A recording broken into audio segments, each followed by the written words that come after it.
from the left, today we have Joe and Harry. They are carrying 2 red buckets full of mullet. Beside me is another member of the fish department, Katie, who is recording which of our sharks are feeding.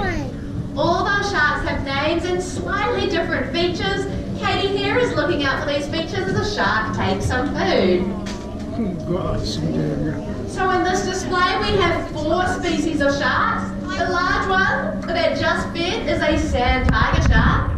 We also have broad-nosed 7-gills. You'll see a smaller school shark swimming behind our divers now. And we also have one wobbegong.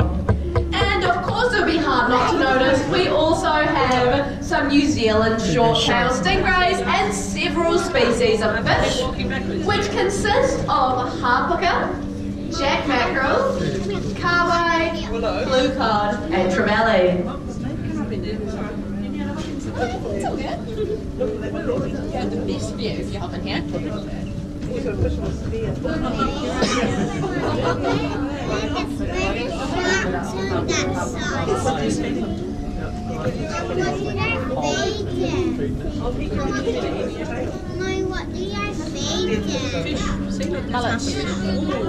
So the small shark feeding now is a school shark. They're actually our smallest shark species that we have in this display, and they only grow to about 2 meters long, but will live for up to 60 years.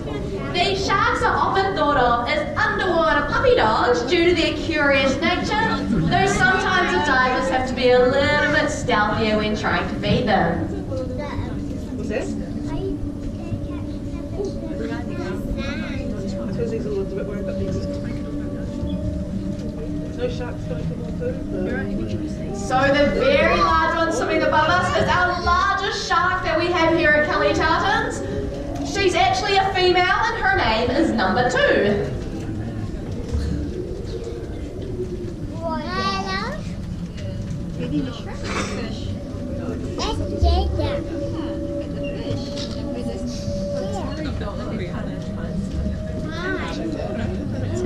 Put the fish out. Stick. Put the fish on the stick. Like you just get fish out.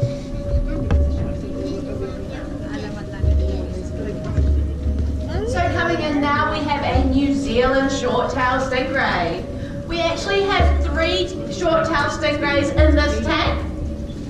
This one here is called Penny, the other ones are called Barbara and Molly. Despite being so large, they aren't actually fully grown. Currently ours are under 200 kgs, but they'll grow to a whopping 350 kgs. You may notice that our rays don't always care if the divers are ready for them or not.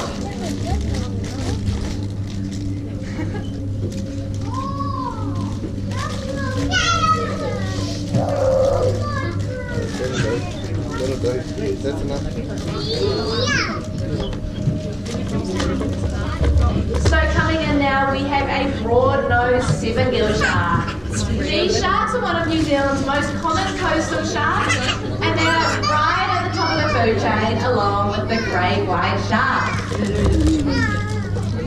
These sharks will grow to about 3 meters in total length and weigh about 110 kgs. They're recognisable as they have no main dorsal fin. Also, their teeth are set further back in their mouths so they aren't as visible. However, the top are for pinning prey, while the bottom is saw-like to allow the broad-nosed 7-gills to tear at their food. So the large shark coming from our right is a sand tiger shark, also known as the grey nurse sharks. Now these sharks look so scary because their mouth is full of protruding teeth. However, they are actually quite a docile species and there have never been any fatal recorded attacks by them. They have long, thin teeth that fall out a bit easier than other sharks, so these sharks actually end up going through about 30,000 teeth in their lifetimes. Unfortunately, there aren't too many sand tiger sharks left in the wild. In the 1950s and 60s, people actually went out and hunted them along the coast of southeastern Australia. There were mass culls of the sand tiger sharks as people thought they were creating a safer ocean for swimmers by removing these fearful-looking predators. However, sand tiger sharks have never actually killed any people, so they were essentially hunted for no reason other than the hysteria surrounding sharks.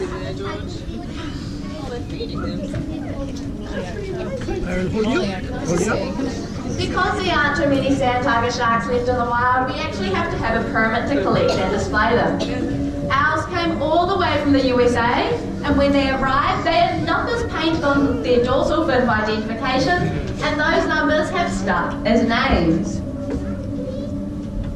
Number 2 is our largest and only female sand tiger shark in the tank. And just on time, here she is now.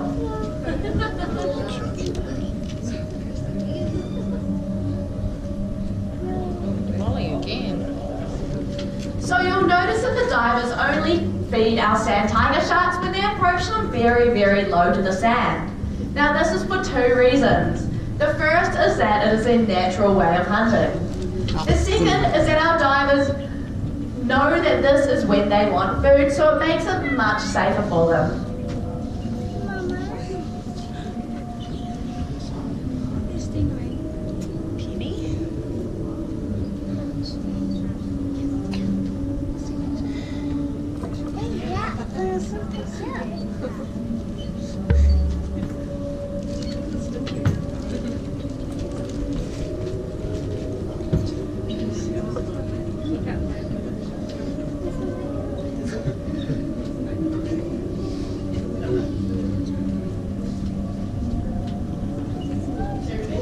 If you look down the length of all of our fish, including the sharks, you'll notice that they all have a line.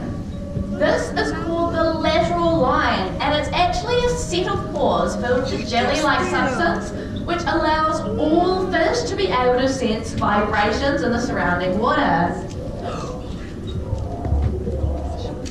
Not only that, but sharks and rays actually have an extra sense that we do not have.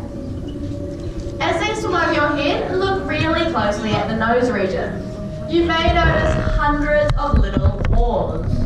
These pores are called the apillae of Lorenzini and allow sharks and rays to detect weak electrical pulses in the water.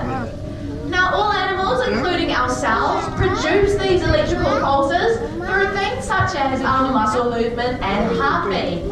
So just by being alive, we are producing these weak electrical pulses that sharks and rays can pick up on.